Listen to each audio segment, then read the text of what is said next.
This episode is brought to you by Peacock. The new Peacock original documentary, Matthew Perry, A Hollywood Tragedy, dives deep into the beloved actor's rise to fame and his tragic death. 5 people, including Perry's personal assistant, 2 medical doctors, and an alleged Hollywood drug dealer known as the Ketamine Queen, were charged with conspiracy to illegally provide Perry with the ketamine. Explore the details of the case in this heartbreaking special, streaming now only on Peacock. At T-Mobile, our critical mission is providing unparalleled 5G coverage for when connectivity is mission critical. Introducing T-Priority, America's best 5G network experience for first responders, even in times of congestion. More capacity, faster speeds, better coverage. T-Priority from T-Mobile, built for tomorrow's emergencies, ready today. Discover more at t-priority.com. For qualifying organizations on eligible rate plans, coverage not available in some areas and may be impacted by emergencies. Technology, DNA, all of this modern tools have been huge in making this stuff happen. So it makes the world from Texas to New York a lot smaller, a lot quicker to navigate. Imagine spitting into a tube, sending off your DNA, and unknowingly turning your life upside down. For me and thousands of others, this is our reality. I'm your host, Alexis Auerselt. In July of 2021, I discovered that I am an NPE, someone who has experienced a non-paternal event.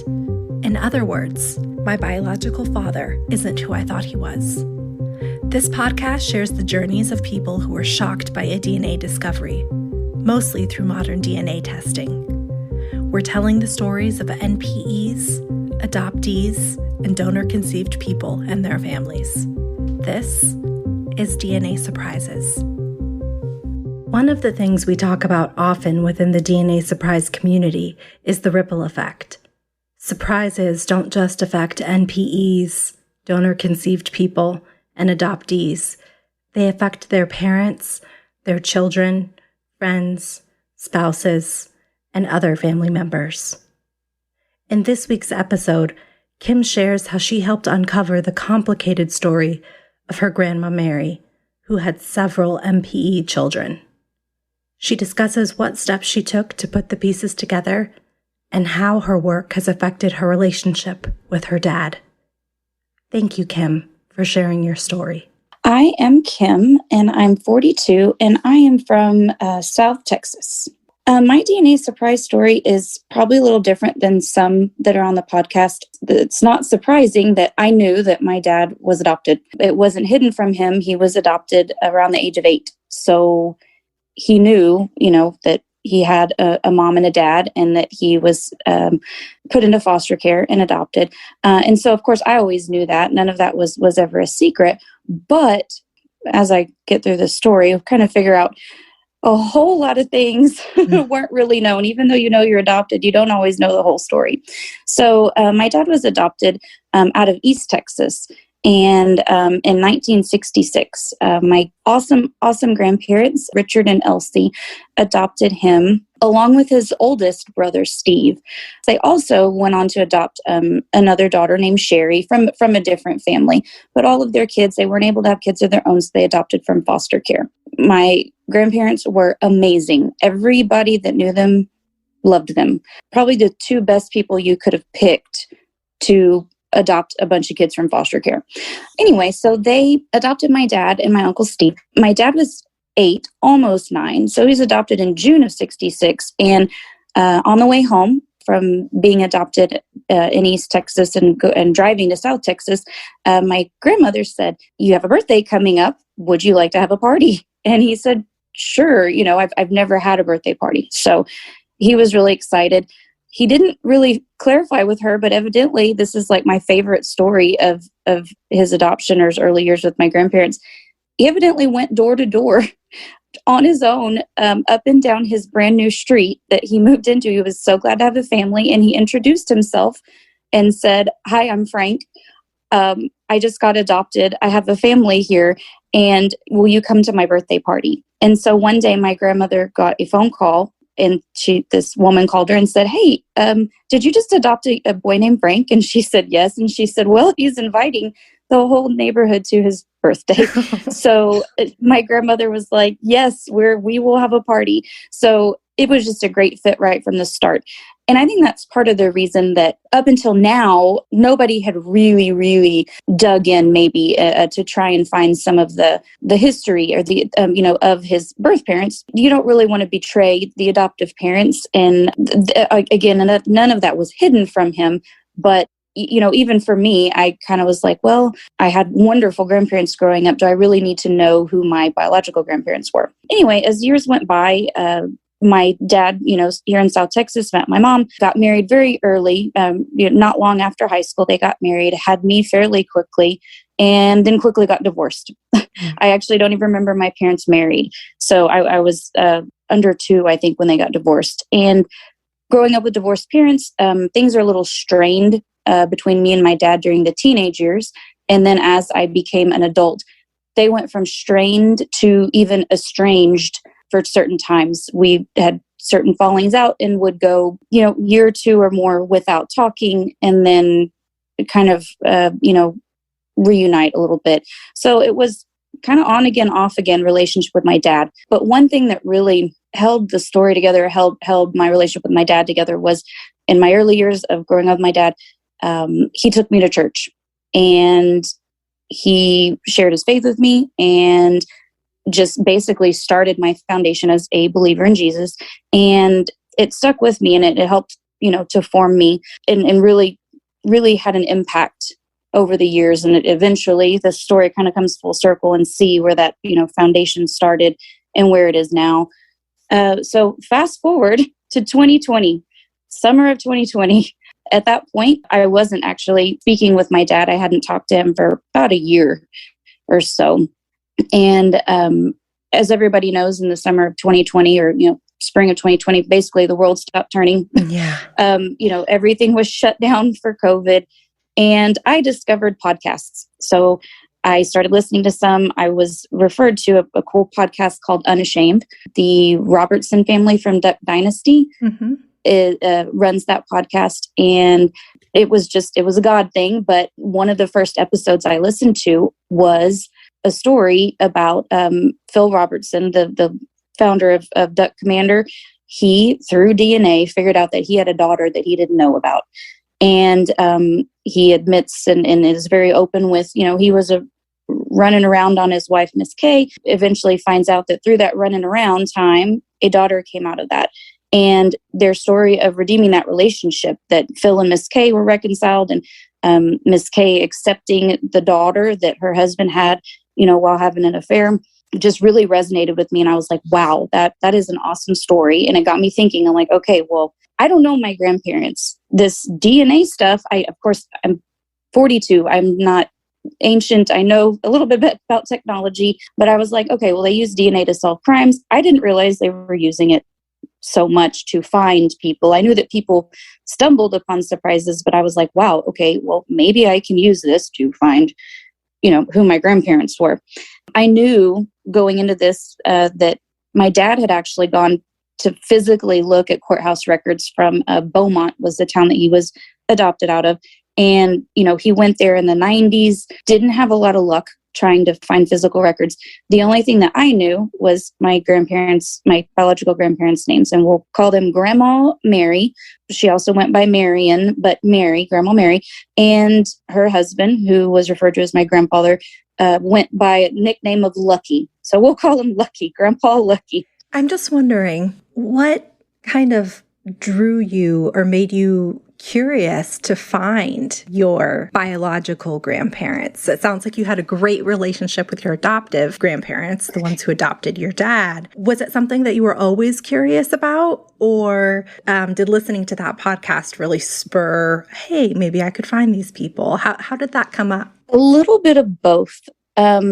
Curiosity always, when you go to the doctor and you fill out paperwork and you're, dad's side of the family, and I'm like, I don't know their I don't know what runs in the family because I don't know, right, any of that side of the family. So there always was a little curiosity, and always just kind of like, you look in the mirror and it's like, well, do I look like somebody else on that side of the family. I look a lot like my dad. So I'm like, okay, where did the looks come in?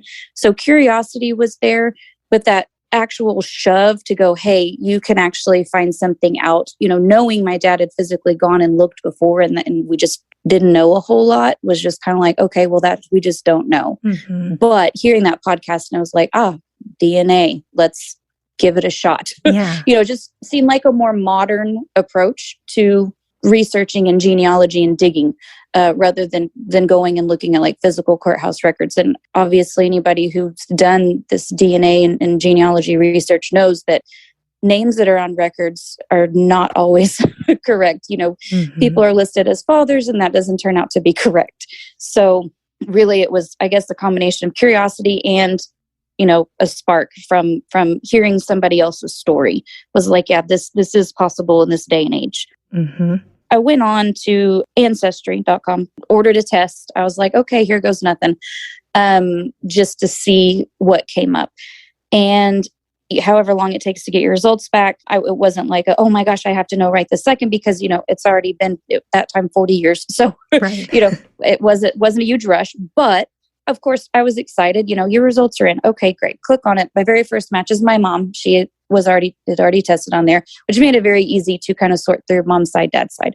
Next match was my Aunt Jeanette. Of course, I didn't know she was my aunt. I just saw this very close match. Next one right behind my mom. And I knew nothing. I hadn't been on any ancestry groups or DNA groups. I did everything wrong, but it ended up being great. I didn't screenshot anything. I didn't research anything. I instantly sent her a message and said, hey, I'm Kim. My dad's Frank, and this is the story. Who are you?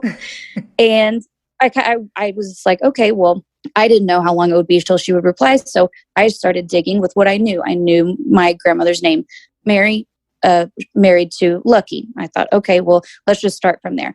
Well, very quickly, I found a lot of records for her. The first one that was really striking was some Social Security information that had like 6 different last names listed. And I was like, wow, okay, Grandma Mary was married a lot. So who was this lady? Why did she end up having her kids in foster care? I was really curious. And then looking for Lucky's side, there wasn't anything. The name that Lucky's last name was nowhere to be found, no associations with that. So I was just like, I really don't know who he is. I don't really know what's going on there. So I just kind of focused on Grandma Mary at first. Again, I still at this point wasn't talking to my dad, or hadn't spoken to him like over a year. So I knew going into this, okay, I have these results. I'm researching my grandmother. And I know a bit of the background just from what my dad had told me. And he hadn't really shared every single thing with me growing up about his childhood. But what I did know was that growing up in East Texas, Grandma Mary and Lucky were heavy drinkers, drunk a lot. Lucky worked out of town a lot. And Grandma Mary brought men back to the house frequently. She was known in that time, in the late 50s, early 60s, she was known as a rounder, evidently a woman who got around. And so my dad that's just kind of what he knew about her. And he did remember her leaving him, and he has brothers that he grew up with.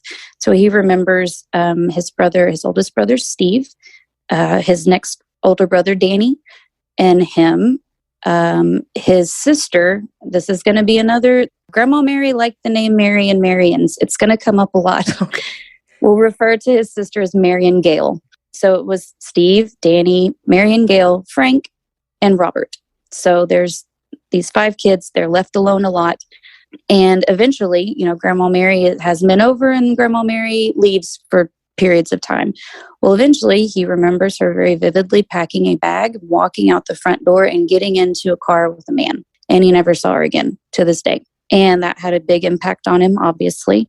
When Lucky got home and the kids were there by themselves, he really didn't know what to do. And so he tried to hire a babysitter. That didn't work out. And basically the kids were left completely alone.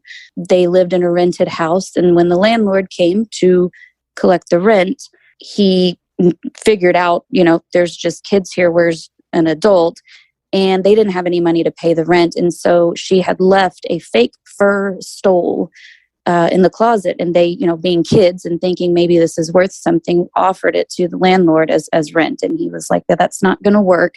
And he called Child Protective Services, and they were picked up and taken into foster care. So I knew, that she had abandoned them. So I knew that part of her history and part of their history. The kids were separated in foster care for whatever reason. I guess today, I think they try and keep kids together. I don't know if they did that as much in the 50s or 60s, but they ended up keeping my dad and my Uncle Steve together, his oldest brother. His two other brothers, Danny and Robert, were taken separately into foster care. At this point, Mary and Gail had passed away. Again, part of the neglect. They were in a car ride, a road trip, and my dad was 4, Mary and Gail was 5. They were in the back seat of the car, and he was explaining to Grandma Mary, she's really sick. She, and this is the age of 4. Like, my sister's sick. Mm-hmm. It's not just she has a cold. Something's very wrong with her. And so he talked Grandma Mary into pulling over. She pulled into a hospital in Tuscaloosa, Alabama, and Mary and Gail promptly died in that hospital. She had encephalitis. Wow. So, they had been through a lot. The 4 boys had been taken into foster care. They eventually were all adopted. The adoptive parents were made aware. CPS, I guess, made them aware, like, hey, you were adopting one child, or in the case of my grandparents, you're adopting 2 boys, but they have brothers. And so all of the adoptive parents knew of each other, and they all lived in Texas, and they all, over the years, made it a point to get the boys together. So my dad and his other brothers still kept in touch, even though they weren't adopted together and didn't live together. So that was really cool. I've seen some cool pictures of them growing up. So this, just kind of went through stuff that I'm seeing about my Grandma Mary, ancestry documents, Social Security, birth certificates, this and that. And I was like, wow, okay, she's got a lot going on. Well, very quickly, I want to say within a day or 2, my Aunt Jeanette replies. She was ecstatic. She just was on cloud 9, and she said, I knew we had brothers. And I was like, what? You had brothers? And she said, we knew. She said, we were told that we had brothers in Texas. And she said, I've looked, I tried to find the brothers, but I never could find them. And she said she actually spoke with my grandmother while she was on her deathbed and said, what did you do with the boys? You told us we had brothers. What happened to them? And she would never tell. So Jeanette she never knew what, she's like, I was told I had brothers. She believed that they were alive, but she never knew how to find them. She didn't know their names. She didn't know what happened to them. And Grandma Mary wouldn't say. Needless to say, Jeanette was beside herself that the brothers have been found. How are they? How many are there? What? So basically I was filling her in on this is the life in Texas. Where are you? And she was like, I'm in New York. And I was like, what? Yeah, a little far away. Sorry, how did she get from New York to Texas? And Jeanette said, and there's sisters that are here in New York. So Jeanette filled me in on her side of the story. So Grandma Mary had quite a story before she even had my dad and his brothers and his sister here. So it turns out Grandma Mary had 3 daughters in New York. And these girls are older? Yes. This is her first. I call their children batches of children. So Grandma Mary was born in a certain area of New York, and she was pregnant at 16.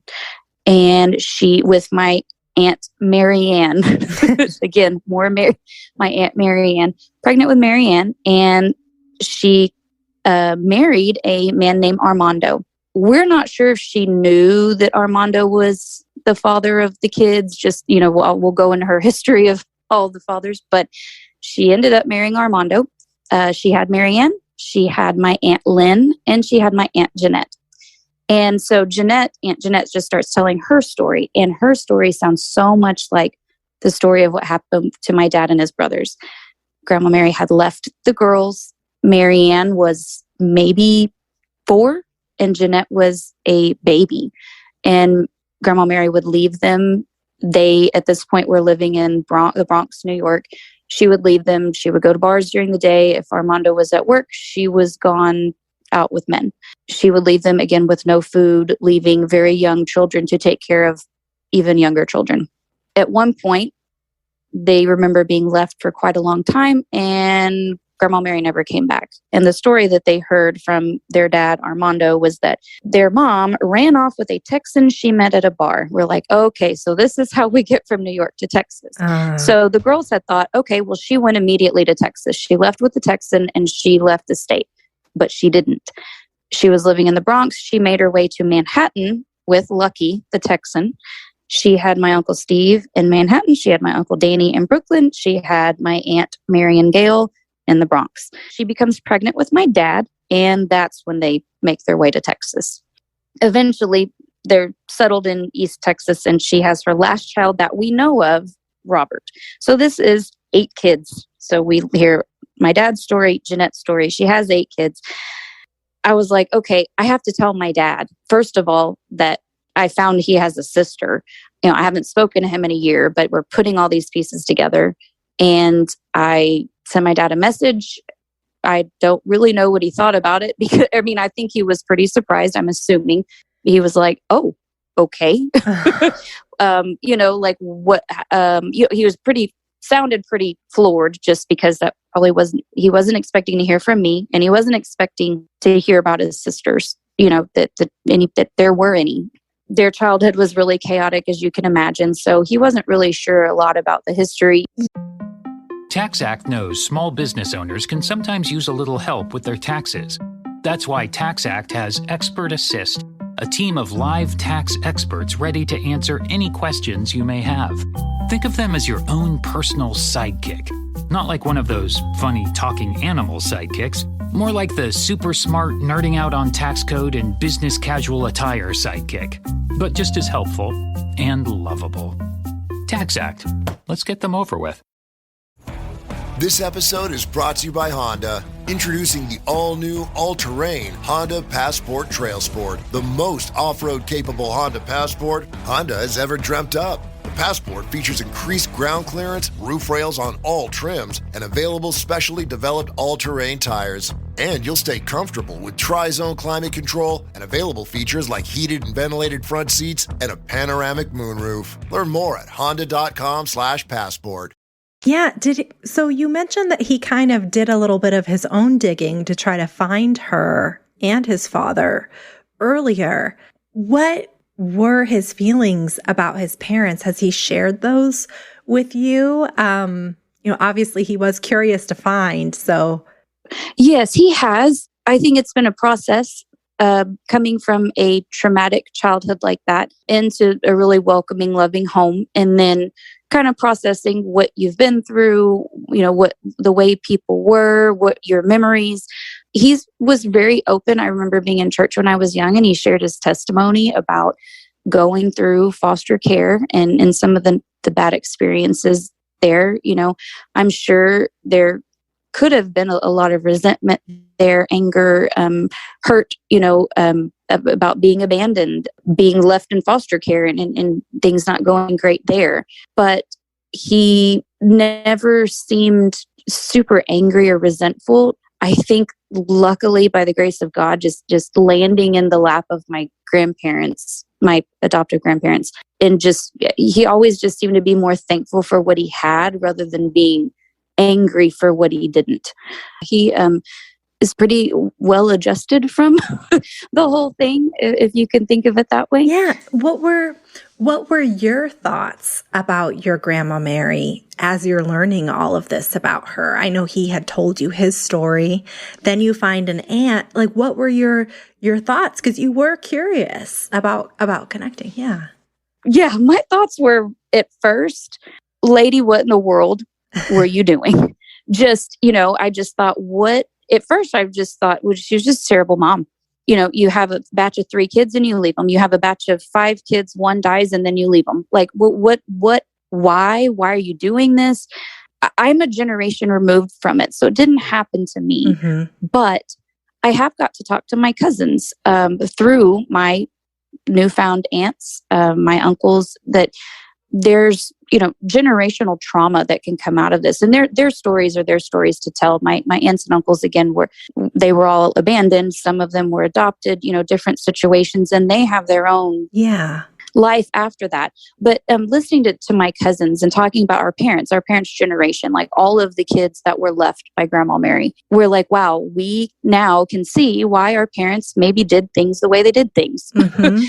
It gave all of us, I think, a huge perspective on forgiveness and grace. And, if my parent wasn't a perfect parent, well, maybe there's a reason, like cut them some slack. They've been through a lot, Yeah. just hearing this and realizing, wow, this, they've been through a lot. This was pretty rotten childhood, Right. that none of them asked for. Yeah. So Yeah, I was, it's even though it didn't happen to you, it's really interesting to hear how it trickles down, the generational the ripple trauma. effect. Yep, absolutely. Yes. Oh, for sure. For sure. So we're seeing that, play out over time, just seeing, ultimately looking at the generational trauma, the ripple effect of, what she did and how it affected my dad and his siblings.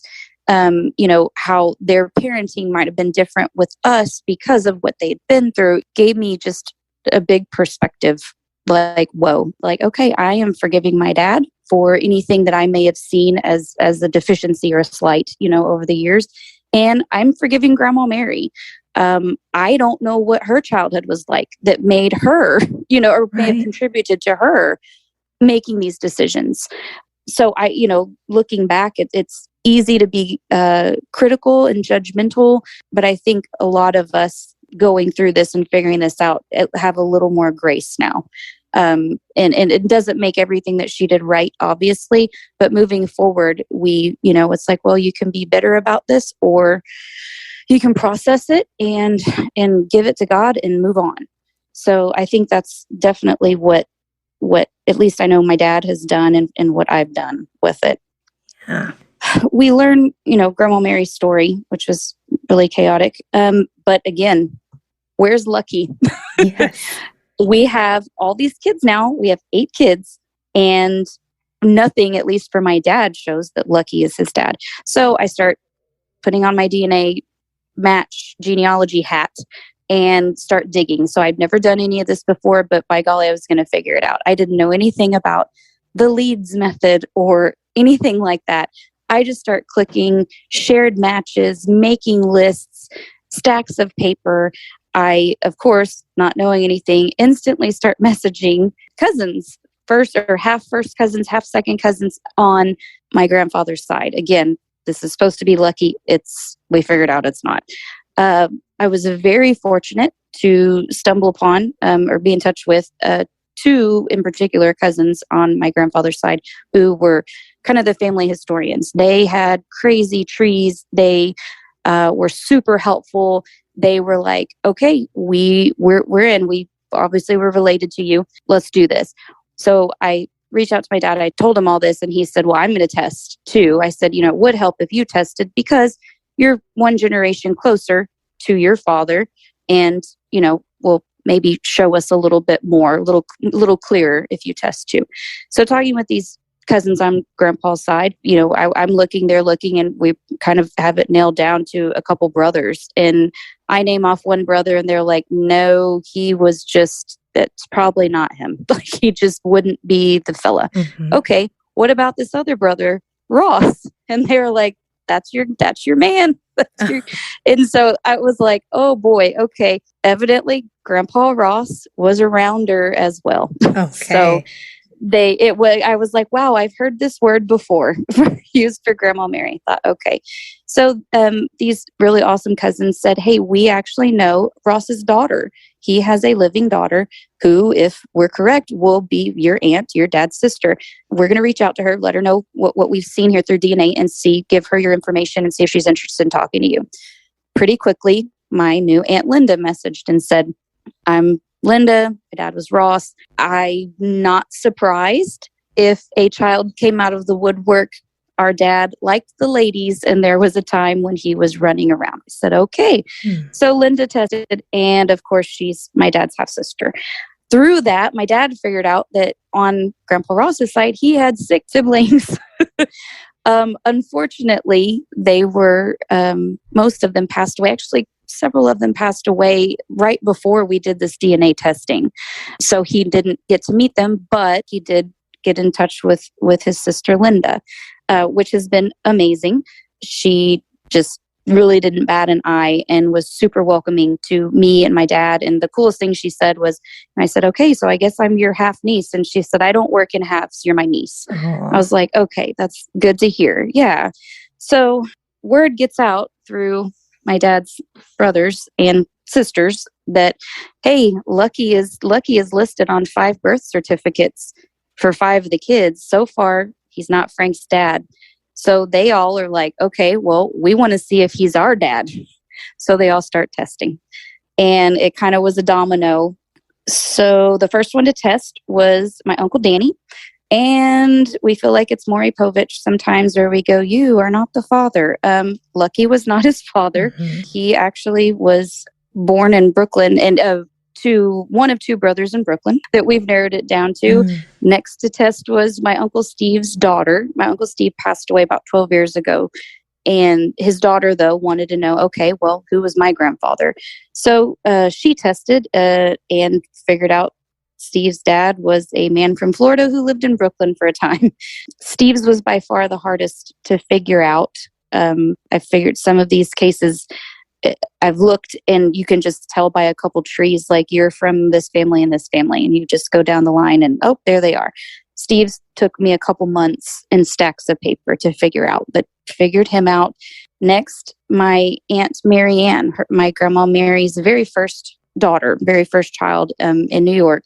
She was like, I always thought Armando, I grew up with as my father, I always thought that he wasn't my father. I look different than my sisters.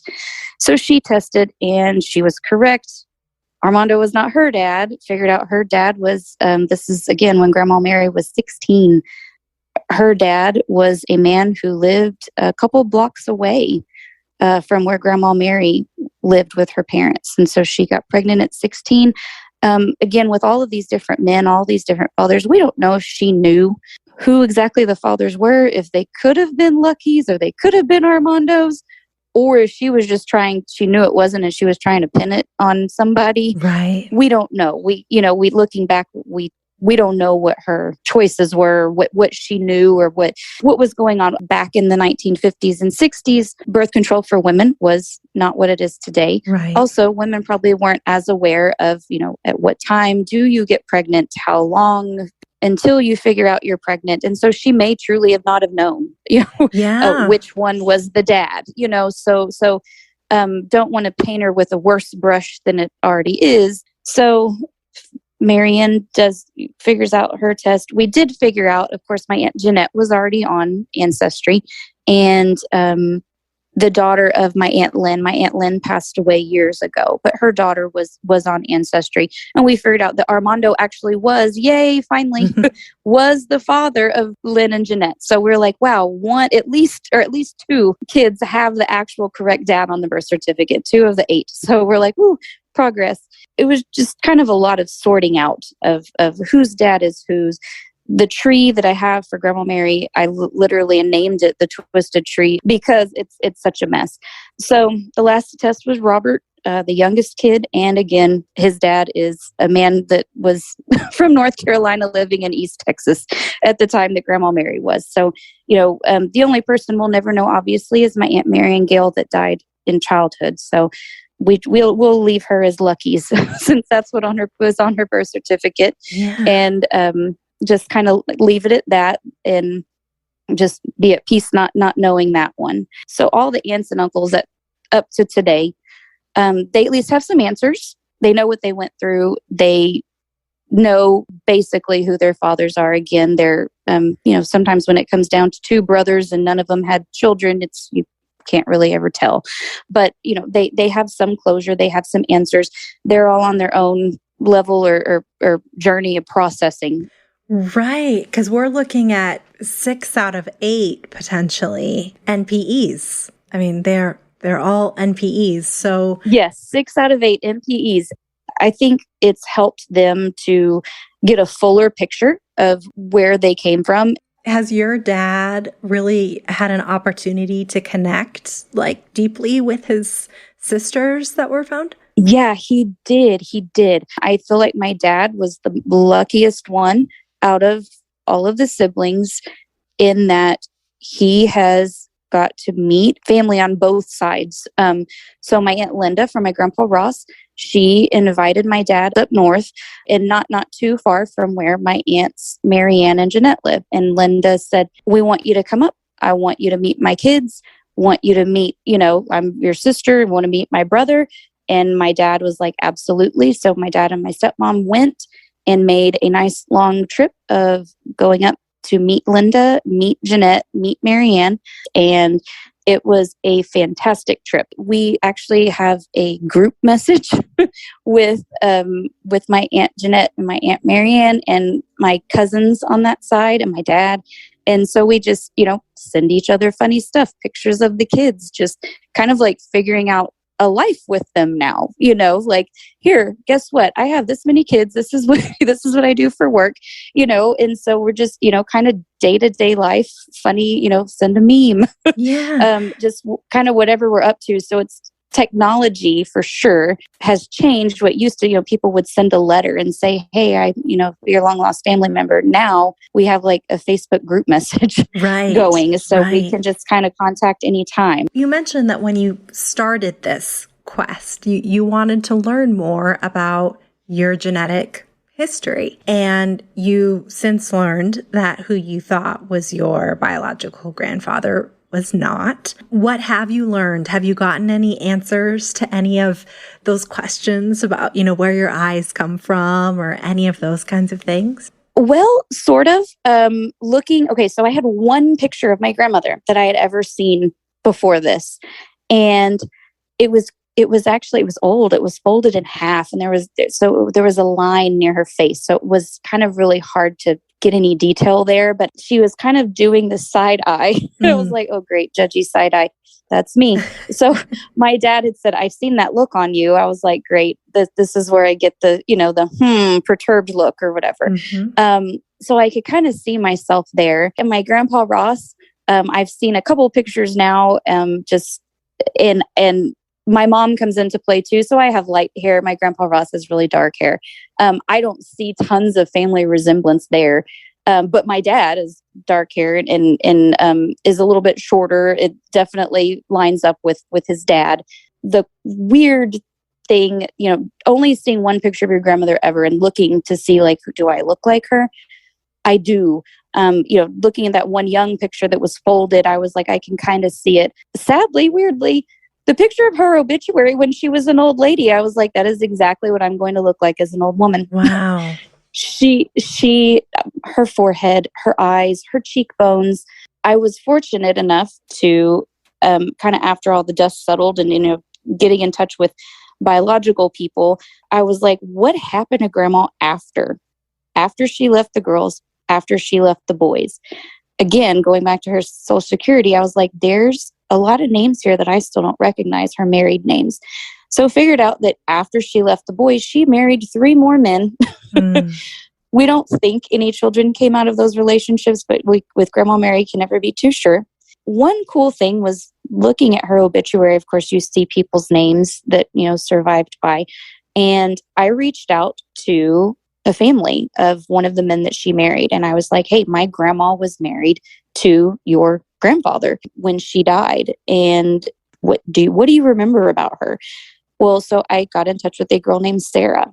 She's, of course, not biologically related to me, but she was basically grandmothered by my grandmother that I never knew. So I explained the story to Sarah and she was just floored. And she was like, I never knew that she had kids. She never talked about having kids. I was like, well, she had 8. And she said, yeah, no, we didn't know that. She never said anything about having kids. And Sarah said, granted, I was young when she was a step-grandmother to me.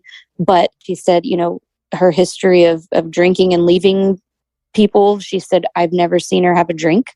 She was very grandmotherly. She said she would play with us and make sandwiches and just basically be a grandmother, which was kind of weird to hear just because I'm like, wow, you've left all of these kids. You've never known me as a granddaughter, but you're grandmothering kids that weren't even your own.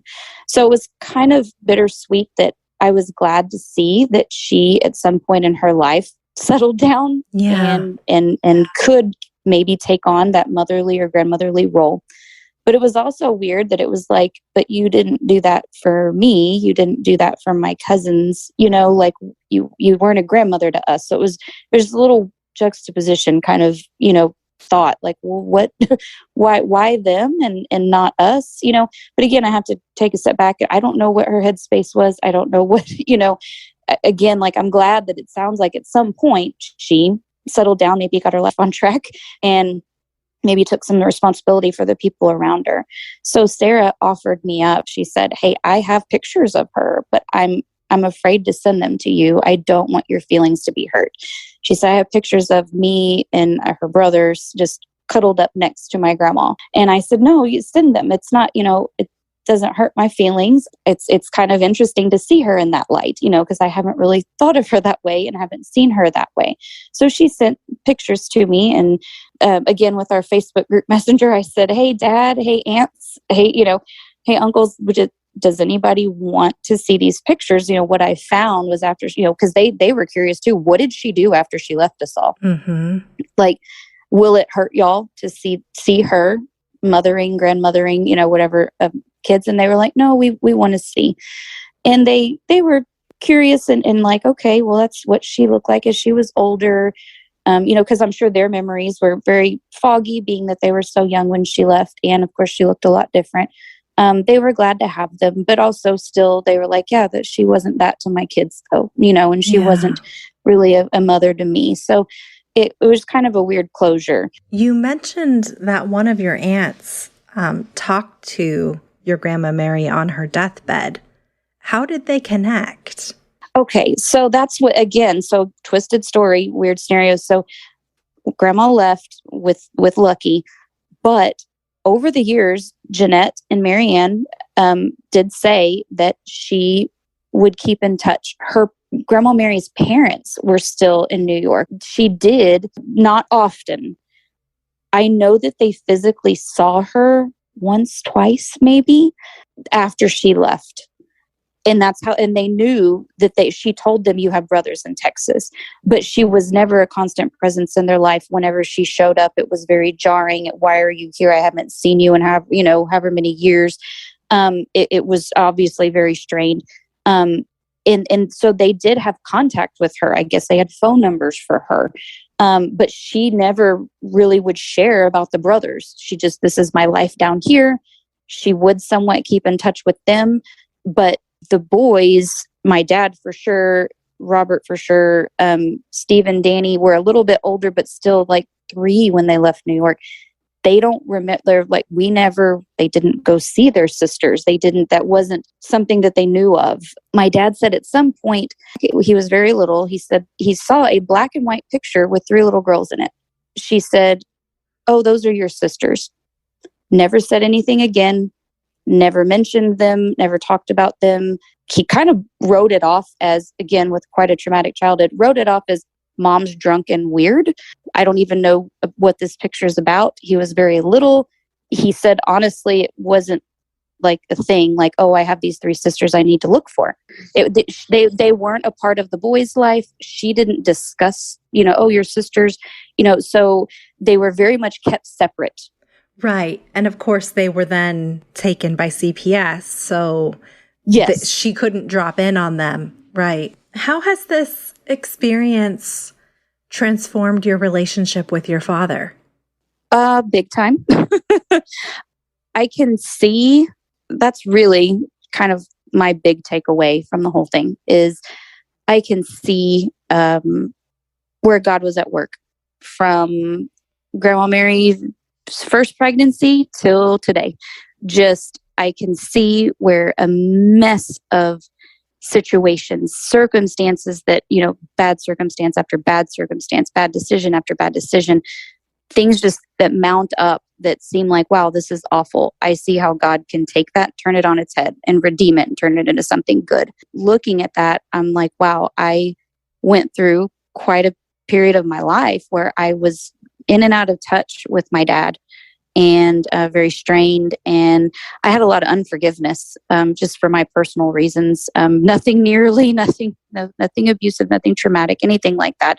But my own just, personal grievances, different things that I had held on to over the years. And seeing God at work through all this, it was like, wow, Kim, you have been holding on to a grudge, here, and you have to take a step back and, give grace to people. So I guess just learning to forgive my grandma, learning to forgive my dad, asking for forgiveness for myself. It's opened up the door to a lot of forgiveness between me and my dad. We don't talk every single day or anything like that, but we do, keep in touch much more than we used to, sharing about my kids and what they're up to, and just being in touch with him now isn't strained anymore. You don't make up for many years of history of being strained and overnight, but it just seems more natural and easier whenever you kind of let go of some of the hurts and move forward and forgive. Yeah. That's really So it's wonderful. definitely been super productive and healing. Yeah. I've just seen God at work and seen relationships get mended and things kind of come full circle, from listening to a podcast about an NPE to figuring out my own dad's NPE story and ending up on a podcast.